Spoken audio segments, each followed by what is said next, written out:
Alah, mocel pula. Aduh.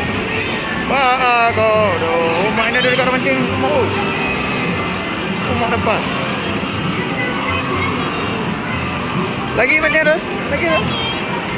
Mancing lagi, mancing lagi.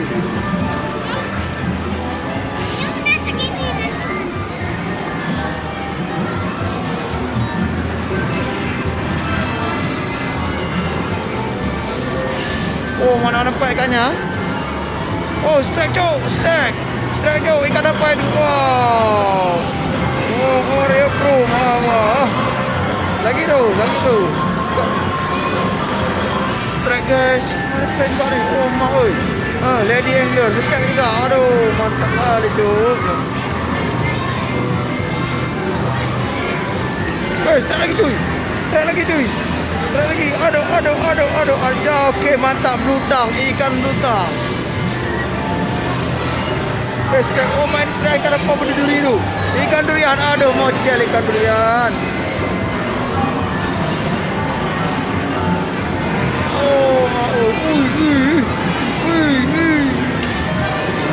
Woi, nampak clownfish. Strike bro, strike.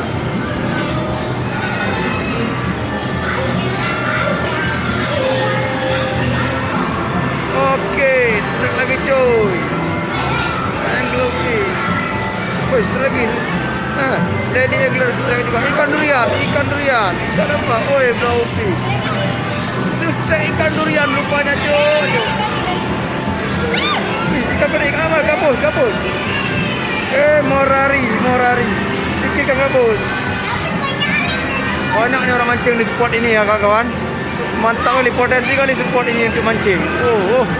Wih.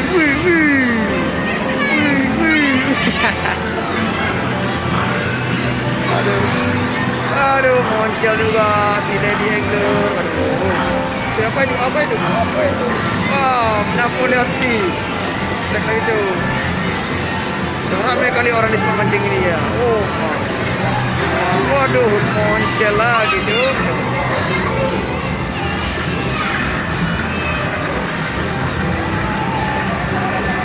Oi, strike ubur-ubur cuy. Ubur. Dapat juga lagi.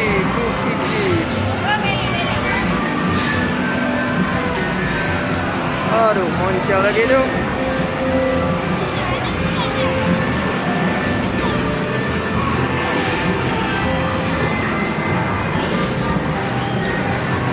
Strike lagi anglefish. Udah seluruh. Kita tutup kawan-kawan. Ramai kali orang di sini.